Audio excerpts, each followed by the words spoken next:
Welcome or welcome back to Books and Bocadillos. Merry Christmas. It is Christmas Day, and I am kicking off the 12 Days of Christmas with a series of tag videos. So I'm calling it the 12 Tags of Christmas for the 12 Days of Christmas. And this is the way in which I'm going to try to tackle my backlog of uncompleted tasks and tags. But also, I'm starting out with a tag that I wasn't tagged to do, but I really want to do it for the fun of it. And it's the Christmas music tag. So today is the perfect day, Christmas Day, to get this done. And let's get to it. I will just tell you that after I finish these 12 days of tags, I'm going to clear my backlog and I'm going to start fresh for the new year. I don't want to take any more uncompleted tasks into the new year than I already have. And so grab your favorite holiday drink. I'm drinking a candy cane green tea, and let's get to it. So prompt number 1 is joy to the world. A book that brings you so much joy you wish the whole world would read it. I couldn't pick just one. So the first thing that came to mind was The Importance of Being Earnest by Oscar Wilde. I don't own a copy of it, but I remember reading this in high school or middle school. I read it in school and I thought it was hilarious. And when I think of funny books and a book that is influential and a lot of like the best comedy, especially in Mexican TV and Mexican comedy, kind of plays with this comedy of errors, and I just loved it so much. So I think that The Importance of Being Earnest by Oscar Wilde is a classic,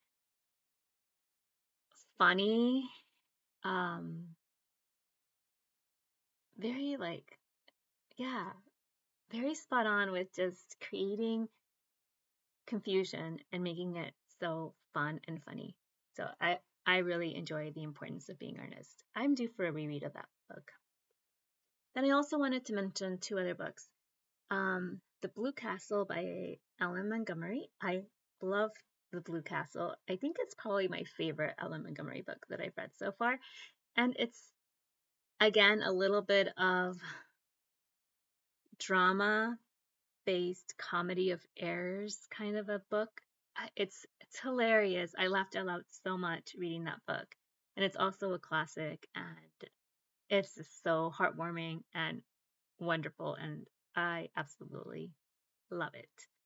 And then the third book that I just had to talk about because it's one of those books that's an all-time favorite book for me is Ray Bradbury's Dandelion Wine. I love this book so much. I wish the whole world would read it. I think Ray Bradbury is one of my all-time favorite authors. This is one of my all-time favorite books. I think it's my favorite Ray Bradbury that I read so far. And I love it so much. It's magic. It's pure magic and it's summer vibes and it is heartwarming and heartbreaking and just all kinds of wonderful. So I love this book. I love it very, very much. I wish the whole world would read it. Prompt number 2, Let It Snow, Let It Snow, Let It Snow. A book that takes place in a snowy, cold environment. Again, I had to pick two here. One that I read and one that I want to read. One that I read is Between Shades of Grey by Ruta Sepetys. This book has the most brutal, snowy, wintry scene. Terrible, terrible. It's a World War II historical fiction book. And it is that scene, if you've read it and you know what I'm talking about, that scene takes place in, I'm blanking out, but I will link it. I'll add it here somewhere. Um, that scene, that scene is just, it's haunting me. It's a haunting scene. It's awful.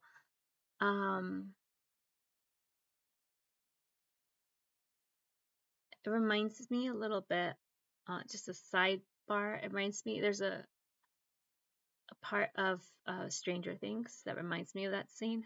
If you know, you know. But yeah, sometimes when I watch those previous seasons of Stranger Things, I think of that scene. Um, and then The Snow Child by Ewan Ivy. I really want to read this book. It's been on my TBR for ages, but I haven't read it because it's about infertility. It's about a couple who really wants a child, and they build a snow baby, and magic happens, and it's kind of fairy tale esque. And for the longest time, I didn't feel like I could read it because I was struggling with infertility.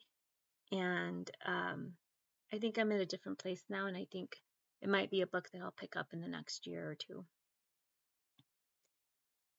Next prompt. You're a mean one, Mr. Grinch. A book with a mean character or one that you just didn't like. Heathcliff in Wuthering Heights by Emily Bronte. I've reread, I read and reread, and I'm in a current reread again, the third time reading through Wuthering Heights. Heathcliff is just not a character I love. I think he's he's a Grinch. He's a jerk. Next, Santa Claus is coming to town. A book releasing soon, and you can't wait to read it. I have two. Again, I couldn't pick just one. I've pre-ordered these already through Host Books, my new fave indie in Texas. Isaac Song, a novel by Daniel Black. And this book is supposed to be released. I'm pulling up my Notion app again.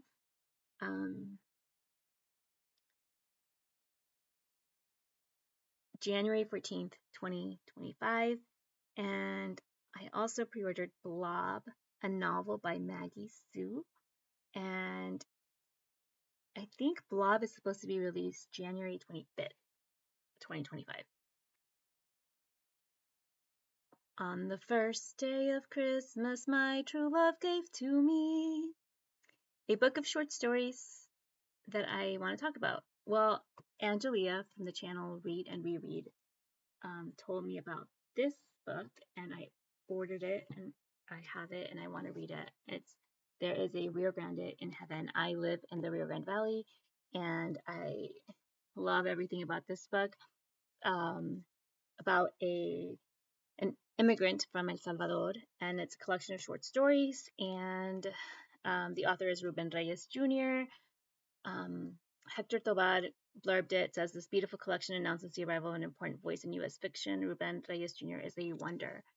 I believe, from what I've heard from Angelia, who's already read this, is these stories are queer, they are weird and strange, and I love weird and quirky and strange, and I cannot wait to read it. Xochitl Gonzalez, the author of Olga Dice Dreaming, and this is the author of our February book, Olga Dice Dreaming, for the Books and Bocadillos book club, blurbed it and said, rich, lively, and imaginative, Reyes presents the American Latina and immigrant experience not as we are perceived, but as we know and recognize ourselves to be. These are stories to treasure and ponder long after the last page has been turned. So Xochitl Gonzalez blurbed it, loved it. I really want to read it. Next prompt. I'm trying to think of the chorus to this. Next prompt. Come, they told me, pa-rum pum pum pum. Little Drummer Boy. A book that brings back childhood memories. And of course, I couldn't pick just one. I have my Notion app going here, so that's why I'm kind of looking on my phone to remind me. And the two books that I picked were a book that reminds me of my childhood. Again, I picked two.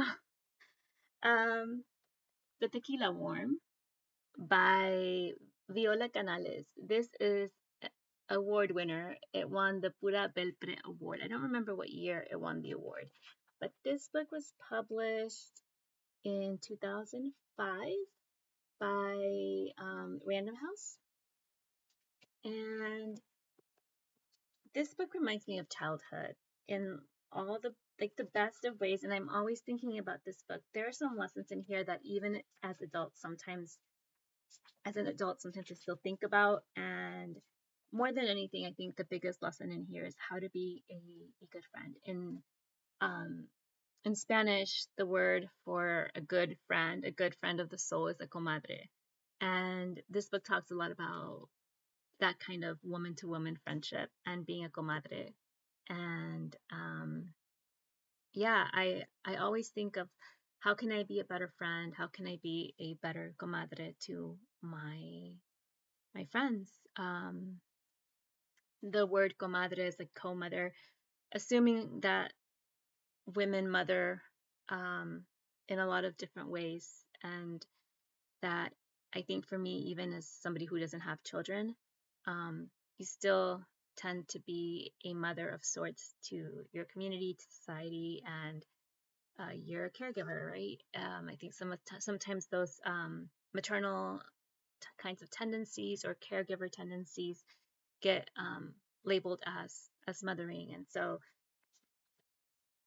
I I just find that those lessons about friendship really continue to resonate for me long after I've read this book. I'm trying to find a little bit of something to read here. I know that there's a holiday section. Here's Day of the Dead. I think that this reminds me of childhood so much. Cleaning beans. Every Tuesday, Papa would come home from the cabinet shop where he worked, change into his jeans and boots, and then take the yellow metal container from the kitchen cabinet. He would sit at the kitchen table, take the lid off, and start cleaning his pound of pinto beans. I would always join him. It goes on, but little things like that, like this book will remind me of like cleaning beans with my family before my mom would put them in to cook.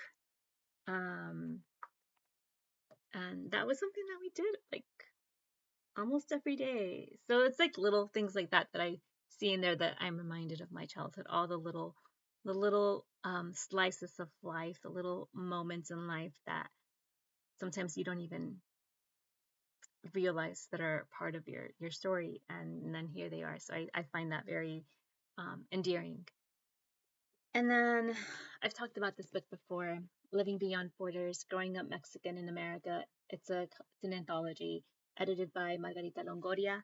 And there is this section, it's like a little bit of a graphic novel part here. It's a two-page spread. And it's Tell Me a Story, Dime un Cuento by Xavier Garza. And it says, tell me a story, dime un cuento. It can be a long story or it can be a short one too. It can be a brand new cuento or a favorite old one. You can tell me the story of how as a kid you used to play with canicas. Tell me cuentos of these magical marbles made of glass that sparkled with every color of the rainbow when you held them up to the sun. You can tell me a scary story. You can tell me the cuento of how El Chupacabras is lurking outside my window, waiting to make me its next victim. You can tell me a happy story, like the cuento of how as a kid you liked seeing grandma dance merengue songs with grandpa, but just don't tell me a sad story because sad cuentos always make me cry. You can tell me a Christmas story. You can tell me the cuento of Santa's Mexican cousin who delivers presents to all the good little boys and girls who live along both sides of the US and Mexico border. You can tell me a story of the heroes of La Lucha Libre, Papa. Tell me cuentos of these masked heroes and villains who wear shiny capes. You can tell me a story about Mexico. You can fill my head with cuentos of its grand fiestas, colorful piñatas, leyendas, beautiful music, and sweet tasting paletas. Better yet, why not make the story be a bilingual cuento and tell it to me in both English and Spanish? Why not give me the best of both worlds? Just tell me a story. Dime un cuento. Tell it to me as I close my eyes and go to sleep. Tell me a story. Dime un cuento. And that reminded me of my childhood because I had that kind of a relationship with my dad. Um, I would always ask for stories and he would always give them to me. And I remember we would write stories. He would write short stories for me too. And I had so much fun. um, writing stories with my dad and having him spin out all these stories. Um, so that reminds me of childhood.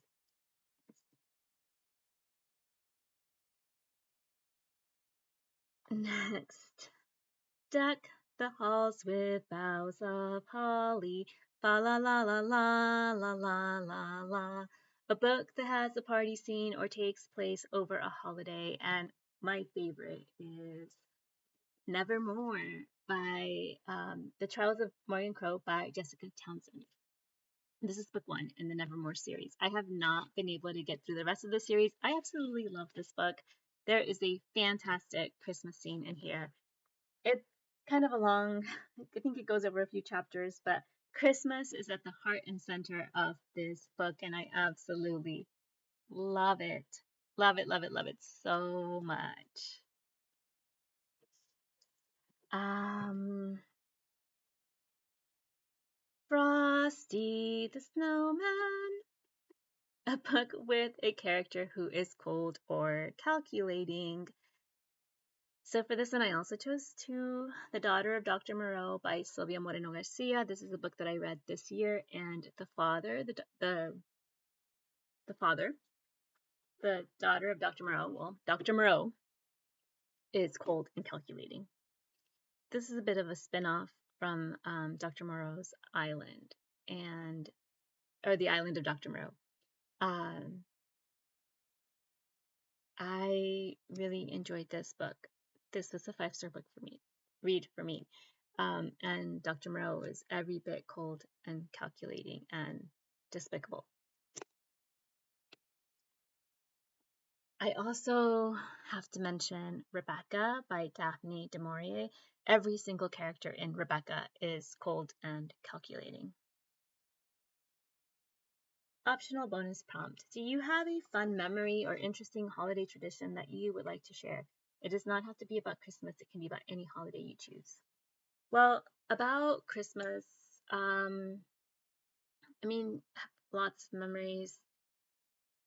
I think Christmas has changed in my family over time, and there's like Mexican Christmas time, and then there's American Christmas memories.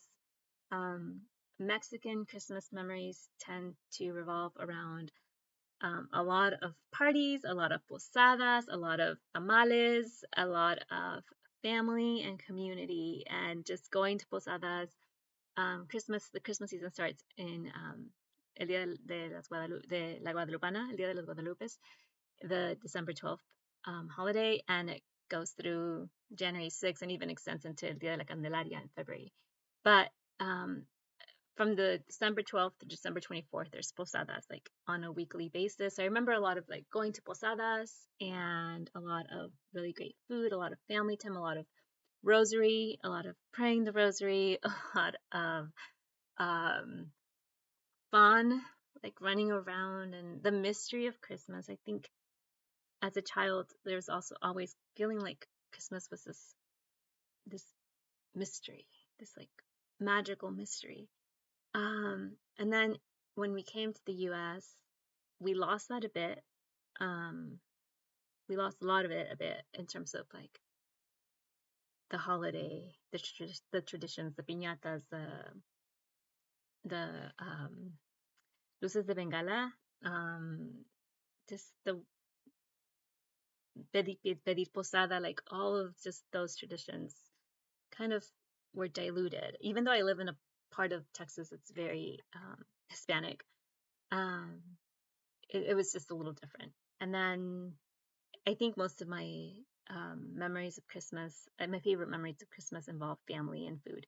So a lot of tamales and menudo and pozole and buñuelos and champurrado and just really, really great food. A lot of baking and cooking, a lot of spending time with my mom and my aunts in their kitchens, my grandmother, a lot of time with my cousins playing board games. That was probably my favorite part of the holidays was just playing games with my cousins. And now I think Christmas is quieter. I think everybody's grown up, everybody has their own families, and it's just my husband and me. So we tend to do the three gifts of um, King's Day, Three Kings Day, El Día de los Reyes Magos. So we don't actually exchange gifts until January 6th. On December 25th, which is today, this morning, we opened up our stocking gifts. So we fill each other's stockings and then open them in the morning on Christmas morning, just so that we can have something to like, like get excited about and like share. And, you know, it's not what the season is about, but it's just the kind of like the fun part of the season, I think. Just the exchange of tiny, teeny tiny, miniature, small gifts for like everyday wonder and joy.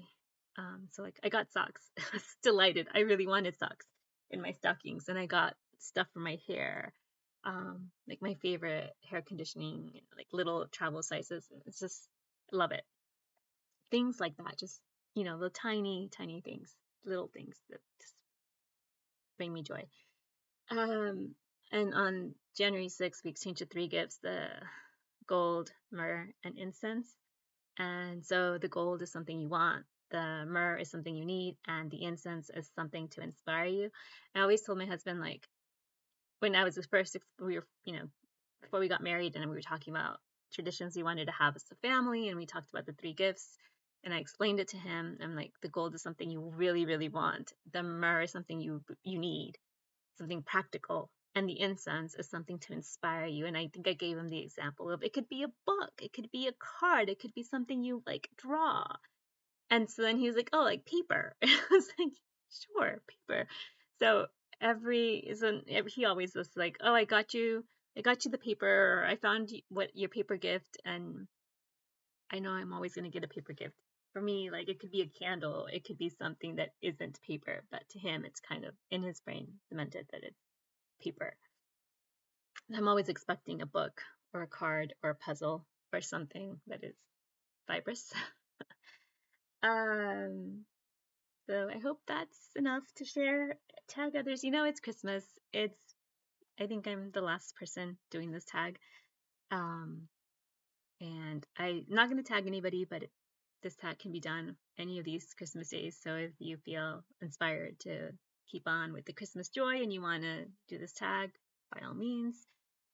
If anything that I said resounded with you, let me know in the comments. If there was anything um, that I talked about, any of the books that I shared that you've like read, or maybe you have comments, I'd love to hear it. I hope you're having a very Merry Christmas if you celebrate, and I hope that these next 12 days of Christmas are just full of fun and wonder and love and comfort and peace and good health and all wonderful things. Hasta la próxima.